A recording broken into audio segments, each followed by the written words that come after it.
land on his narrow back. In April, when he'd visited Howard Kepler in Utah and gone on a weekend hike that ended in glory and a shallow baptism, Ian had felt all strains disappear. Upon returning, though, the same blank page stared him in the face, and the same demands flowed in from Lewis, his editor. Then Howard died, and the worries continued to gather. Ian didn't know how much longer he could hold them off. The questions needed answers, and so far he had found nothing that resembled a solution. Voices roused Ian from his thoughts, and in the window's reflection he saw 3 men pass his table, heard them whispering his name as they settled into their chairs just to his left. If one approached, he'd know they were tourists. If they let him be, they were townies, content to let their local celebrity have a few moments' peace without haranguing him for an autograph. Minutes passed without any of the men returning, so Ian allowed his eyes to move from the window to his empty notepad. He picked up his pen and tried an exercise he'd used in college, writing the first word that came to his mind. Vacant.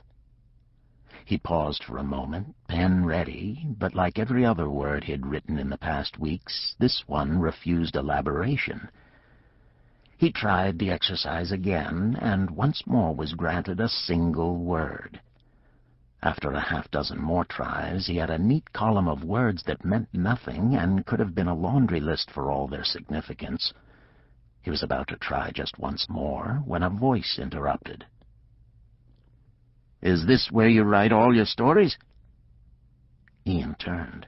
One of the men who'd passed earlier, a thick-torsoed man with buzzed salt-and-pepper hair, waited for his response. Next to him, a much younger fellow with a ruddy goatee grinned across the table. The third had disappeared for the moment. "No," Ian finally answered. "Just thought a little Java might prime the pumps. An old college habit." The first man smiled. "Prime the pumps? I thought your words never stopped." Ian shrugged. He didn't want to say his source had gone barren. Thankfully, the third of their party, a wiry fellow with a noticeable hitch in his step, returned with his drink, and the 3 men went back to their conversation. Ian looked to his pad, picked up his pen, and again wrote the first thing that came to him. It was easy. Dry. Then, "I have run dry." Not the words he wanted to see.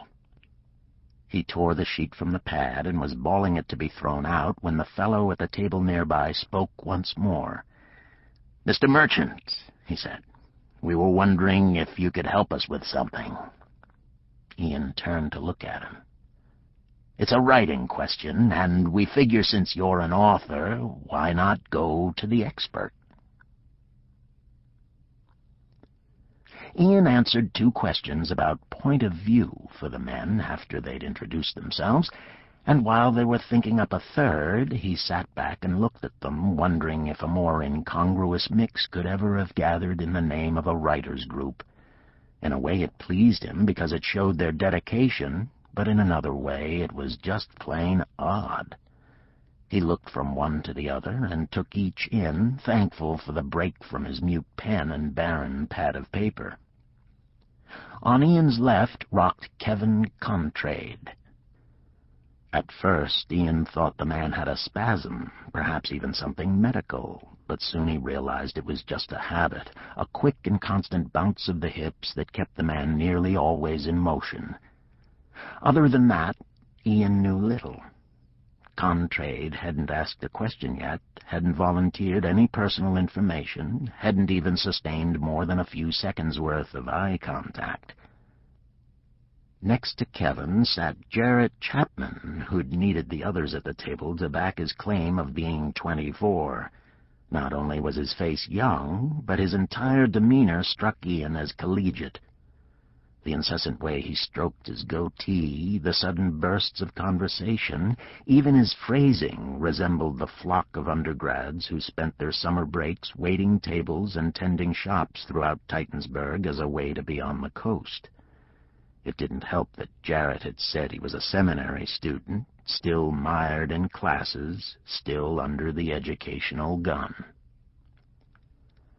Finally, on Ian's right was Peter Ray, who said he was the owner of a camping outfitter's store a few miles away.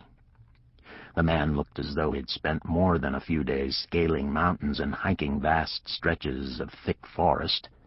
He was in his upper 40s, and his hair was graying, but his shoulders were massive, and the cut of his arms shamed Ian a little. Still, his voice was gentle, and his eyes and face reminded Ian of someone he couldn't place but knew he liked. He was still trying to make the connection when Jarrett asked the next question. "How important do you think it is to have an ending in mind when you write?" Ian nodded. It was the question that supposedly divided the artists from hacks like himself, and he'd argued it at writers' conferences more than a few times. Now it seemed like a quaint idea, silly even. How could he be worried about an ending when his beginning was nowhere in sight? He blinked once or twice, pushed that thought away, and answered as best he could. "I think there's no question that if you write toward an ending, you limit your story's possibility. But that's not always a bad thing. Focus, especially at first, is good. Plus, if you had a deadline looming, it helps to take the straight path rather than the long and winding one." He hoped he didn't wince as he spoke. The men seemed not to notice. "Is that how you typically write?" asked Kevin finally. "Typically," Ian answered, aware that nearly all his words now were tinged white with lying. He wanted the subject changed quickly, so he asked how the group had formed. Pete and Jarrett both turned their heads toward Kevin, and for a fraction of a second the man stopped rocking. Just as quickly, though, he picked it up again and explained. "On my off hours from teaching, I'm a part-time editor at the Titan," he said, then paused. "The weekly paper?" Ian nodded. "I get free classifieds, big whoop, and put in an ad about starting a writers group. These two answered, and here we are. Actually, one other guy called as well, some freak from South Joneston." He rolled his eyes a bit. "He told me over the phone that he was a vampire. I said, unfortunately, the group is full. But I suppose you've seen those folks once or twice in your life." Ian nodded. He'd come across nearly everything in his years of author tours.